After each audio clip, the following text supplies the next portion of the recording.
Yesu ashimwe mwene data, dushimiye Imana ikomeje kuturinda no kuturengera. Turacyari kumwe twumvana ijambo ry'Imana. Reka twumve icyo Umwuka ari kubwira amatorero.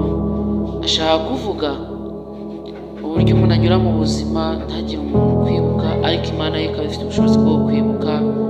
Ntawe ugira amahitamo y'ukuntu azavuka, ibyo azatunga n'ubuzima azanyuramo, ahubwo byose tubinyuzwamo na Kristo uturinda, akaturengera, akaturwanira, akatuneshereza. Yabese yaje kuvuka mu buzima bukomeye, ngaza kuvukana umubabaro, avukana agahinda, ntiyasekaga, ntiyanezererwaga, ntiyajyaga aho abandi bari, kuko mu kuvuga kwe umubyeyi we wamubyaye yamubyaranye agahinda n'umubabaro. Uvuga ngo iyo umuntu adafite amafaranga agira agahinda, iyo umuntu adafite ubutunzi agira agahinda, iyo umuntu atarya uko ashaka agira agahinda, iyo umuntu atambara uko ashaka agira agahinda. Dufite ibintu bidutera agahinda byinshi cyane, ariko umwami utanga amahoro, umwami utanga umunezero, nawe yaguha umunezero, nawe yakumara agahinda, yakugirira neza, yakurwanirira. Niyo mpamvu nkwinginze kugira ngo nawe agahinda ufite, umubabaro ufite, Imana iwumare, Imana ikumara agahinda, Imana ikumara agahinda ko mu mutima wawe, kuko ibyo byose ari ibikora. Imana irabishoboye, igirwana intambara nziza kugira ngo tutaneshwa, kugira ngo tudatsindwa. Ndakwinginze mwene data, gahinda wari ufite, ariyo ujya gukora akazi ukakabura, ugashakisha mu nzira z'ubwenge bwawe ukabona ntibiri gukunda, ariko iyo usenze Imana irumva, ikagucira inzira, ikaguhereza akazi, nawe ugakora neza nk'abandi. Nawe agahinda ufite ko kuba ugenda ukabona nta mpinduka ziza ku buzima bwawe mu rugo rwawe, Imana ishobora kubihindura, ikazana amahoro, ukarya, ukanywa, ukabaho neza, agahinda kagashira. Imana yarize agahinda ka Yabesi agiye, Imana yarize agahinda ka Yabesi agarutse, Imana yarize agahinda ka Yabesi aryamye, Imana yarize agahinda ka Yabesi abyutse. Niyo mpamvu rero Yabesi yarafite icyubahiro, Yabesi yarameze neza, yarambaraga akaberwa. Nuko no mu nzira mubona ukamubona ameze neza, ariko muri we mu mutima afite agahinda n'umubabaro k'ukuntu nawe Imana itari yamugirira neza. Ariko arangije aravuga ngo Mana, nanjye uzanyibuke, uzangirire neza, uzanyagurire imbago, nungirira neza nzagushima. Ese nawe Imana iramutse kwibutse ikakumara agahinda nk'uko yakamaze Yabesi, ese nawe wakibuka gushima Imana? Nukuri yarasabye aravuga ngo Mana, ukuboko kwawe nikungora kukangirira neza, nzishima, nzagushima, nzanezerwa, nzajya nkwamamaza hose. Imana irangije irabyumvira mu ijuru, imwagurira imbago, imuhereza inzu, imuha imodoka, imuha ubutunzi, imuha kubaho neza. Iyo umuntu afite agira inshuti nyinshi, kandi umunezero uraboneka, ibyo ari byose bimugera ku mutima. Nakwiga mwene data rero kugira ngo Imana yongere ikumara umubabaro. Nakwiga mwene data ngo wongere wihangane, ukomere, we kugira agahinda n'umubabaro, wizere ko Imana ishoboye byose, ko nawe ubwawe yakugirira neza. Reka dusome ijambo ry'Imana.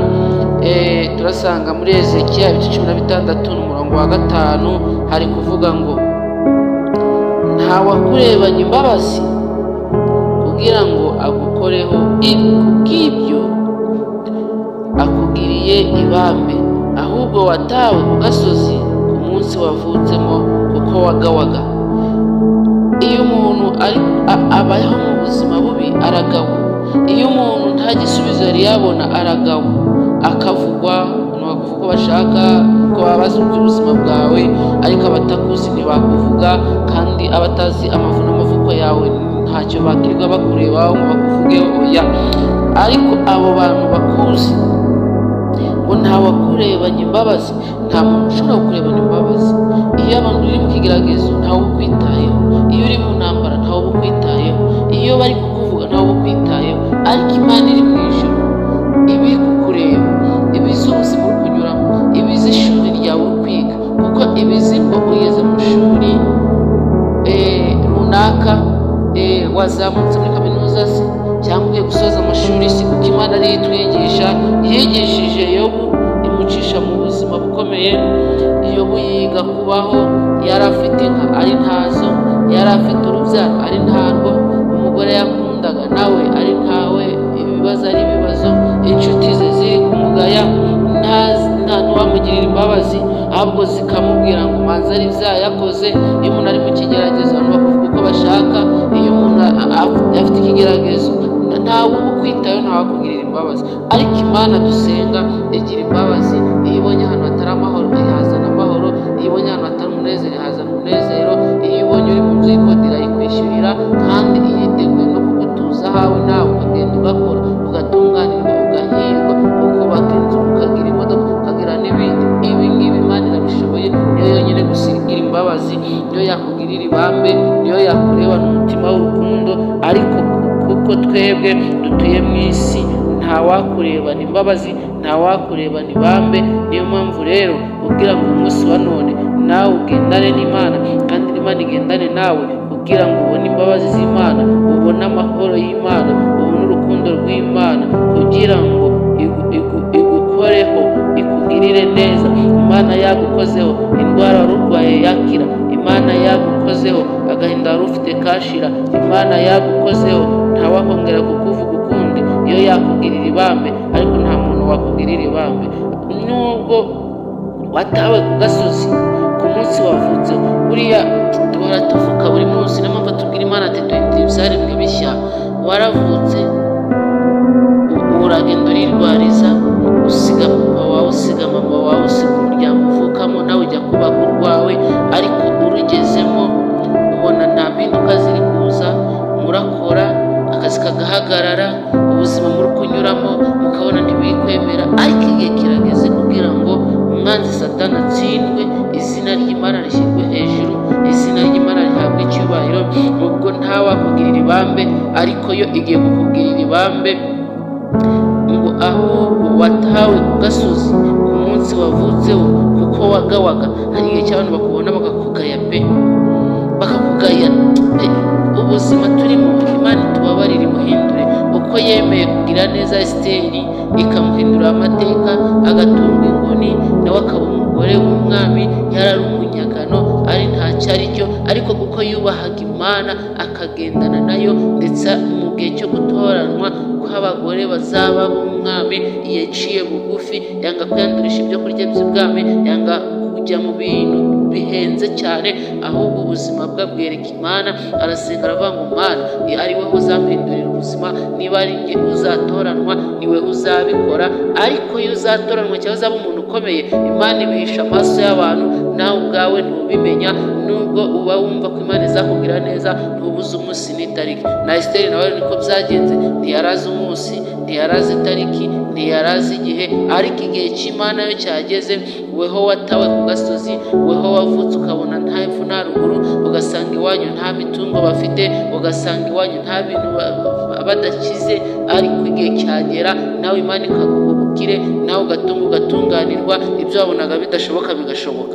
Nuko rero Imana ikugirira ibambe.